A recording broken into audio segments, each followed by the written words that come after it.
తెలంగాణ రాజకీయ వర్గాల్లో పెను తుఫాను మొదలైంది. అసలే మండే వేసవి ఒక పక్క, రాజకీయ వేడి మరో పక్క. ఒక జాతీయ పార్టీ నాయకుడి వైఖరితో ఆ పార్టీ చిక్కుల్లో పడింది. దేశవ్యాప్తంగా అన్ని రాష్ట్రాల్లో పుంజుకుంటున్న బీజేపీ తెలంగాణలో సైతం వచ్చే ఎన్నికల్లో విజయం సాధిస్తుందని ఆ పార్టీ నాయకులు ధీమాగా ఉన్నారు. కానీ ఒక్కసారిగా ఒక నాయకుడి తీరుతో ఆ పార్టీ అప్రతిష్ట పాలైంది. దీంతో డ్యామేజ్ కంట్రోల్ కోసం ప్రయత్నం చేస్తోంది. ఆర్ఎస్ఎస్ కార్యకర్తగా, అర్బన్ బ్యాంక్ డైరెక్టర్ గా, కౌన్సిలర్ గా తన రాజకీయ జీవితాన్ని ప్రారంభించిన ఆ లీడర్ ఇప్పుడు తనకు తానే తన పొలిటికల్ కెరీర్ ని డ్యామేజ్ చేసుకుంటున్నాడా, లేక ఇంటి దొంగలే అతన్ని టార్గెట్ చేశారా? ఇంతకీ ఆ లీడర్ ఎవరు, ఏంటి ఆ story? Let's watch this S6 news exclusive story.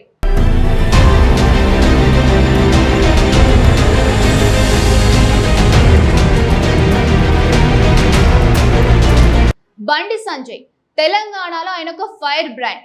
రాష్ట్ర వ్యాప్తంగా ఆయన ఎవరో తెలియని వారు ఉండరు. కరీంనగర్ ABVP పట్టణ కన్వీనర్ గా, ఉప అధ్యక్షునిగా, రాష్ట్ర కార్యవర్గ సభ్యుడిగా బాధ్యతలు నిర్వర్తించాడు. 1994 నుండి 2003 మధ్యలో కరీంనగర్ కోఆపరేటివ్ అర్బన్ బ్యాంకులో 2 సార్లు డైరెక్టర్ గా పనిచేశారు. 2005లో ఏర్పడ్డ కరీంనగర్ నగరపాలక సంస్థలో జరిగిన ఎన్నికల్లో పోటీ చేసి 48వ డివిజన్ నుండి బీజేపీ కార్పొరేటర్ గా 3 సార్లు గెలుపొందాడు. 2019లో తొలిసారిగా కరీంనగర్ ఎంపీగా గెలుపొందాడు. 2020 మార్చి నుంచి 2023 జూలై వరకు తెలంగాణ రాష్ట్ర బీజేపీ అధ్యక్షుడిగా కొనసాగారు. ఆ పార్టీ అధ్యక్షుడిగా ఉన్న సమయంలో అటు GHMC ఎన్నికలతో పాటు తెలంగాణ రాష్ట్రంలో సైతం ఎంపీ సీట్లు కైవసం చేసుకోవడంలో బండి సంజయ్ పాత్ర కీలకమని చెప్పాలి. ఎప్పుడూ దూకుడుగా వ్యవహరించే సంజయ్ దేశం కోసం, ధర్మం కోసం అంటూ పాదయాత్రలు, బైక్ ర్యాలీలు చేసి పార్టీని బలోపేతం చేశారని చెప్పవచ్చు. కార్పొరేటర్ గా తన రాజకీయ ప్రస్థానాన్ని ప్రారంభించి కేంద్ర హోంశాఖ సహాయ మంత్రిగా అంచెలంచెలుగా ఎదిగారు. కానీ బండి సంజయ్ రాజకీయ భవిష్యత్తు ప్రస్తుతం అగమ్య గోచరంగా తయారైంది. ప్రతిపక్ష నాయకులకు చుక్కలు చూపించే సంజయ్ ఇప్పుడు ముక్కున వేలు వేసుకునే పరిస్థితి తలెత్తింది. దీనంతటికీ కారణం సంజయ్ పెద్ద కుమారుడు బండి సాయి భగీరథ తీరు అని చెప్పవచ్చు. గతంలో సాయి భగీరథ మహేంద్ర యూనివర్సిటీలో యువకుడిని చితకబాదడం, ఒక హాస్టల్లో మరో యువకుడిని సైతం కొట్టడం అప్పట్లో వైరల్ గా మారింది. అయితే తన కొడుక్కి అప్పుడే బుద్ధి చెప్పాల్సింది పోయి వెనకేసుకు రావడం భగీరథ ఆగడాలకు అడ్డు లేకుండా పోయింది. పిల్లలన్నాక ఏవో గొడవలు జరుగుతాయి, దానికి రాద్ధాంతం చేస్తారా అంటూ తన కుమారుణ్ణి వెనకేసుకొచ్చే ప్రయత్నం చేశారు. అయితే భగీరథ అక్కడితో ఆగకుండా పలువురు యువతులతో సన్నిహితంగా మెలగడం, మద్యం, సిగరెట్లు తాగడం, జల్సాలకు అలవాటు పడడం అతనికి సర్వసాధారణం అనిపించింది. ఖరీదైన బైకులతో పాటు కార్లలో తిరుగుతూ ఎంజాయ్ చేయసాగాడు. అయితే ఇటీవల ఒక మైనర్ అమ్మాయిపై అత్యాచారం చేశాడంటూ ఆ కుటుంబం పోలీస్ స్టేషన్లు మెట్లు ఎక్కింది. పోలీసులు నెలల తరబడి కేసు నమోదు చేయకుండా తాత్సారం చేశారని బాధిత కుటుంబం ఆరోపించింది. బాధిత కుటుంబానికి బండి సంజయ్ కి మధ్యలో ఒక మాజీ జర్నలిస్ట్ మధ్యవర్తిత్వం తీసుకొని సెటిల్మెంట్ చేయడానికి ప్రయత్నించాడని, ఈ క్రమంలో బాధిత కుటుంబాన్ని బండి సంజయ్ తీవ్రంగా బెదిరించాడని ఆరోపణలు వస్తున్నాయి. బాధిత కుటుంబం బ్లాక్ మెయిలింగ్ కి పాల్పడుతోందని, 5 కోట్ల రూపాయలు ఇస్తే రాజీ చేసుకుంటామని చెప్పినట్టుగా బండి సంజయ్ వర్గం సోషల్ మీడియాలో వైరల్ చేసింది. అంతేకాకుండా ఆ అమ్మాయి మైనర్ కాదు, మేజర్ అంటూ ప్రచారం కూడా చేసింది. సాయి భగీరథ్ పై ఫోక్సో కేసు నమోదు చేసిన అనంతరం బీజేపీ సోషల్ మీడియా మైనర్ బాలికకు సంబంధించిన ఫోటోలను, వీడియోలను సోషల్ మీడియాలో వైరల్ చేయడమే కాకుండా కొంతమంది ఇన్ఫ్లుయెన్సర్ తో వీడియోలు చేపించి భగీరథ తప్పేమీ లేదంటూ మైనర్ బాలిక కుటుంబం బండి సంజయ్ ను టార్గెట్ చేస్తోందని, సంజయ్ పొలిటికల్ కెరియర్ ని డామేజ్ చేయడానికి తన పార్టీ నేతలు ప్రయత్నంగా ప్రచారం చేశారు. ఈ నెల ప్రధాని మోడీ పర్యటన ముందు రోజు పేట్ బషీరాబాద్ పోలీస్ స్టేషన్ లో ఒక హై డ్రామా కొనసాగింది.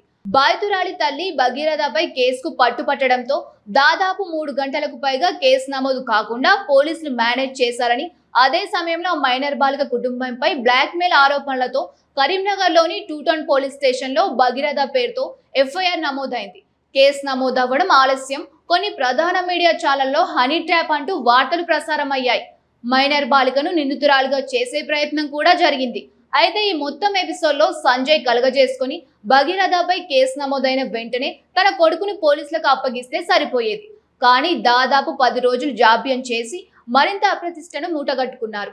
సంజయ్ అనుచరులలో ఒకరు ఈ మొత్తం వ్యవహారంలో మీడియాను మేనేజ్ చేసి ప్రజలను తప్పుదోవ పట్టించే విధంగా ఒక స్క్రిప్ట్ సిద్ధం చేసి కొంతమంది సోషల్ మీడియా ఇన్ఫ్లుయెన్సర్లకు అందించారు.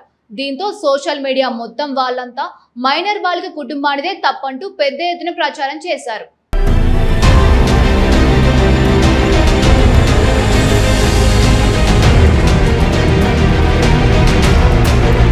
బండి సంజయ్ రాజకీయ భవిష్యత్తును సమాధి చేసేందుకు కొంతమంది ఇంటి దొంగలు ఈ వ్యవహారాన్ని నడుపుతున్నట్టుగా ఈ మధ్య కాలంలో సోషల్ మీడియాలో సంజయ్ వర్గం పోస్టులు పెడుతోంది. ప్రధానంగా నిజామాబాద్ ఎంపీ అరవింద్ తో పాటు నాటి టీఆర్ఎస్ పార్టీ నుంచి వలస వచ్చిన మాజీ మంత్రి ప్రస్తుత బీజేపీ ఎంపీ ఈటెల రాజేందర్ అంటూ పుకార్లు షికార్లు చేస్తున్నాయి.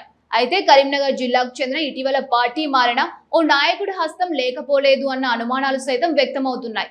సంజయ్ అనుచర వర్గం సోషల్ మీడియాలో పోస్టులు పెడుతూ వైరల్ చేస్తున్నారు. ఇటీవల విడుదలైన దురేందర్ సినిమాలోని గూఢాచారి క్యారెక్టర్ లాంటి వ్యక్తి మరో పార్టీ నుంచి వలస వచ్చి కుట్ర చేశారని సంజయ్ అనుచర వర్గాల్లో టాక్ వినిపిస్తోంది. ఇది ఇలా ఉండగా సంజయ్ కేంద్ర మంత్రిగా కొనసాగితే తన కుమారుడిపై నమోదైన ఫోక్సో కేసును నీరుగార్చే అవకాశం ఉందంటూ బీఆర్ఎస్ పార్టీ రాష్ట్ర వ్యాప్తంగా నిరసన కార్యక్రమాలు చేపట్టింది. సంజయ్ స్వచ్ఛందంగా రాజీనామా చేయాలని, లేకపోతే కేంద్ర ప్రభుత్వం సంజయ్ని మంత్రి పదవి నుంచి బర్తాఫ్ చేయాలని డిమాండ్ చేశారు.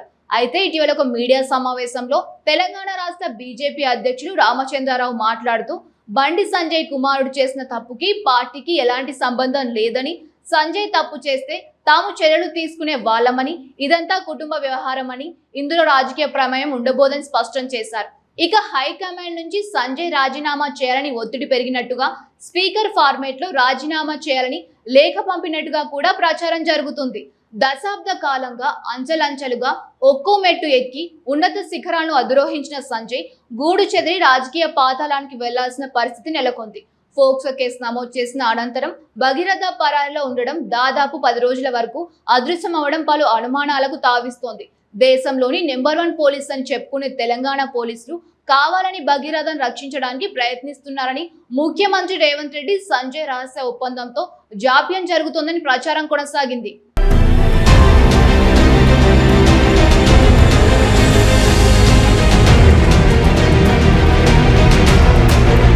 కరీంనగర్ జిల్లా ప్రజల కోసం రాజకీయంగా తన వంతు సేవ చేస్తున్నానని, తన కుటుంబాన్ని సైతం పక్కన పెట్టి ప్రజల కోసం పాటుపడుతున్నానని ఈ మధ్య జరిగిన హిందూ ఏక్తా యాత్రలో సంజయ్ భావోద్వేగానికి లోనయ్యారు. ఒకవైపు కొంతమంది సంజయ్ కి మద్దతుగా నిలబడితే మరికొంతమంది ఆ మైనర్ బాలిక కుటుంబానికి మద్దతుగా నిలుస్తున్నారు.